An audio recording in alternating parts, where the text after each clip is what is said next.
Салам алейкум жигиттер. Мен өзүм көлігімен Алматы боюнча, Алматы ичинде баяу жүрөмүн, абайлап жүрөмүн. Барлык козголуштун барлык эрежелерин сактаймын, караймын. Мына сызык бар го, сызык. Алдына токтойм автокөлүктүн мындай. Сосын бирок ана жол боюнда бар го, ана фотофиксация ана тур го, ана сол сүрөткө түшүрдү. Сол одан кийин маган bir ай ичинде 130 миң авто айыппул салынды, келди маган. Сосын мен өзүм жылдамдыкты мына өз көлөгүммен жылдамдыкты көп артырмаймын, катты айдамаймын.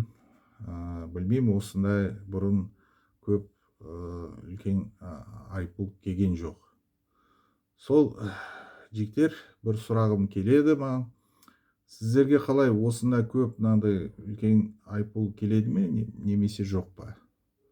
Сол жазыңызчы, өтүнүч бар. Сол